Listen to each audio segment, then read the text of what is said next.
નમસ્કાર, weather analysis સાથે હું છું પાયલ। 2026 આવવાનું છે અને એની પહેલાં બધા જ લોકો રાહ જોઈ રહ્યા હતા કે ડિસેમ્બરમાં ઠંડી પડશે, બહુ જ ઠંડી પડવાની છે એવી આગાહીઓ કરવામાં આવી હતી।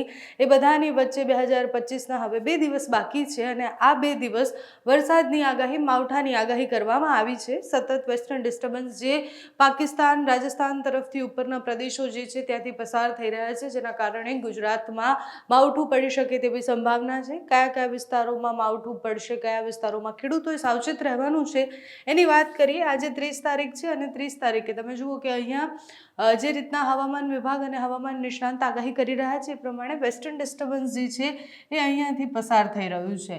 એના કારણે પાકિસ્તાનના અનેક ભાગોમાં વરસાદ અત્યારે પડી રહ્યો છે। ધીરે ધીરે એ વેસ્ટર્ન ડિસ્ટર્બન્સ એ અરબી સમુદ્ર તરફ ખેંચાતું આવશે। એ વેસ્ટર્ન ડિસ્ટર્બન્સ જ્યારે પાકિસ્તાનના મોટાભાગના વિસ્તારોને કવર કરશે એના પછી ગુજરાતના કચ્છના ભાગ અને સૌરાષ્ટ્રના અનેક વિસ્તારોમાં વરસાદ લઈને આવે તેવી સંભાવના છે।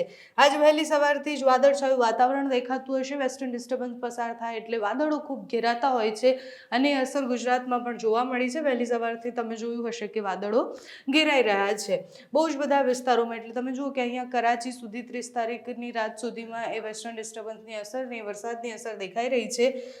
30 અને 31 તારીખે હવામાન વિભાગ અને હવામાન નિષ્ણાંતનું એવું માનવું છે કે કચ્છના અનેક ભાગોમાં વરસાદ પડી શકે, માવઠું પડી શકે અને 31 તારીખે તમે જુઓ કે આખા કચ્છમાં મોટાભાગના વિસ્તારોમાં વરસાદ પડે તેવી સંભાવના છે।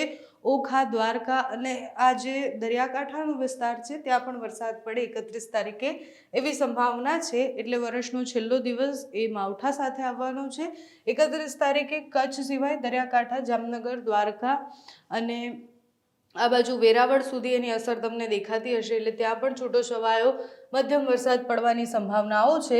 એટલે મોટાભાગના દરિયાકાંઠાના વિસ્તારમાં અને કચ્છમાં 31 તારીખે વરસાદ પડશે। 1લી તારીખે પણ સ્થિતિ રહેવાની છે। 1લી તારીખે પણ ગુજરાતના અનેક ભાગોમાં માવઠું પડવાનું છે। 2જી, 3જી તારીખની આસપાસ એ સ્થિતિ જે છે એ નોર્મલ થઈ જતી દેખાશે। 31 તારીખ મોડે રાત સુધીમાં સૌરાષ્ટ્રના બીજા ભાગોમાં અને ઉત્તર ગુજરાતમાં પણ તમે જુઓ કે વરસાદ દેખાઈ રહ્યો છે। ઉત્તર ગુજરાતના ડીસામાં એની આસપાસ મહેસાણા, પાલનપુરનો જે પટ્ટો છે આટલા વિસ્તારમાં વરસાદ દેખાઈ રહ્યો છે। આ બાજુ રાજસ્થાનના અમુક ભાગોમાં પણ વરસાદ પડશે। એટલે જોધપુરમાં વરસાદ પડવાની સંભાવના છે, ઉદયપુરમાં વરસાદ પડવાની સંભાવના છે। એટલે 31 તારીખ અને 1લી તારીખે ધીરે ધીરે વેસ્ટર્ન ડિસ્ટર્બન્સ આ તરફ જતું દેખાઈ રહ્યું છે, જેના કારણે દરિયાકાંઠાના વિસ્તાર અને ઉત્તર ગુજરાતના અમુક ભાગોમાં વરસાદ પડે તેવી સંભાવના છે। 30 અને 31 તારીખે કચ્છમાં વરસાદની સંભાવના છે। આ બાજુ તમે જુઓ દક્ષિણ ગુજરાતના અનેક ભાગોમાં પણ 1લી તારીખે વરસાદ પડે એવું દેખાઈ રહ્યું છે। એટલે દક્ષિણ ગુજરાતના દરિયાકાંઠાના વિસ્તારોમાં વરસાદ પડશે 1લી તારીખે। વાપીથી લઈને મુંબઈના દરિયાકાંઠાના વિસ્તારોમાં વરસાદ પડશે। ભાવનગરમાં વરસાદ બતાવી રહ્યા છે।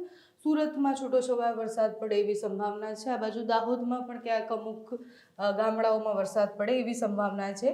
સિસ્ટમ એટલી મજબૂત નથી, વેસ્ટર્ન ડિસ્ટર્બન્સ છે એટલે એ જેમ જ પસાર થઈ જશે એના પછી સ્થિતિ નોર્મલ થઈ જશે, પણ એના પછી ઠંડી વધવાની પણ સંભાવના છે।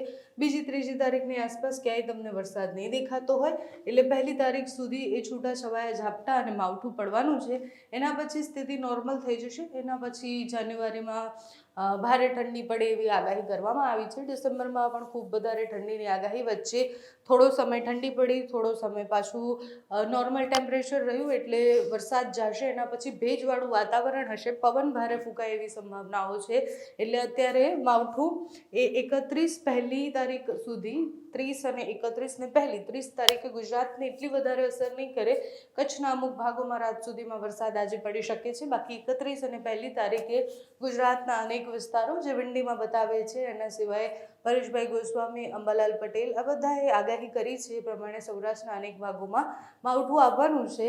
2 દિવસ સુધી ખેડૂતોએ થોડુંક સાવચેત રહેવાનું છે, કારણ કે જે શિયાળો પાક હોય એ શિયાળા પાકને વધારે નુકસાન ન થાય એની માટે જે તકેદારી રાખવાની હોય એ કરવાની છે। નવું વર્ષ એ માવઠા સાથે આવવાનું છે એવી આગાહીઓ દેખાઈ પણ રહી છે વિંડીમાં અને કરવામાં પણ આવી છે। તમારા વિસ્તારમાં અત્યારે કેવું વાતાવરણ છે અમને કમેન્ટ્સમાં જણાવજો। અત્યારે આ વિડીયોમાં બસ આટલું જ। જો તમે અમને યુટ્યુબ પર જોઈ રહ્યા હોય તો સબસ્ક્રાઈબ કરજો, ફેસબુક પર જોઈ રહ્યા હોય તો ફોલો કરજો, અમારા વિડીયોને લાઈક અને શેર કરજો।